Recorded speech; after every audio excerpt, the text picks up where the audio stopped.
Ms. Melissa Cockroft, Global Lead for Abortion IPPF. Melissa Cockroft is a sexual and reproductive health and rights technical and program management specialist with extensive experience working in Africa and Asia. She currently serves as a Global Lead Abortion with the IPPF. Melissa is a Women Deliver 100 Leaders Alumni and 120 under 40 FP Leaders nominee. Melissa has a strong passion for increasing awareness and access to high-quality family planning, safe abortion, and post-abortion care services. Please join me in welcoming our moderator, Melissa Cockroft.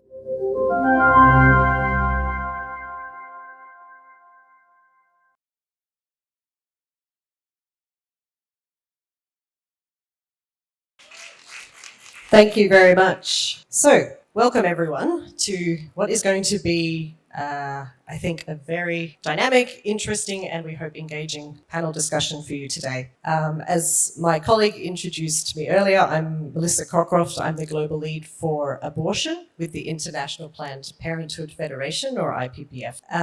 So, why are we talking about abortion in today's panel? We can't talk about abortion, we can't talk about comprehensive sexual and reproductive health without talking about abortion. And we shouldn't shy away from talking about abortion openly. Unfortunately, South Asia continues to have one of the highest rates of maternal mortality globally, and a significant contributor to this is unsafe abortion. Unsafe abortion is estimated to be responsible for 8 to 15% of maternal deaths in the South Asia region. In Sri Lanka, unsafe abortions are estimated to be responsible for anywhere between 10 to 13% of maternal deaths, making it the third most common cause of death during pregnancy. I want to remind us today that abortion is in fact one of the safest medical and surgical procedures when managed by trained individuals, including nurses and midwives, as has been recommended by the World Health Organization in its updated abortion care guidelines, which was released in 2022. Medical abortion drugs, mifepristone and misoprostol, are listed as core medicines in the WHO Essential Medicines list. The WHO also recommends that self-managed abortion can be conducted safely by individuals wishing to end their pregnancy, provided that they have access to the right information, support,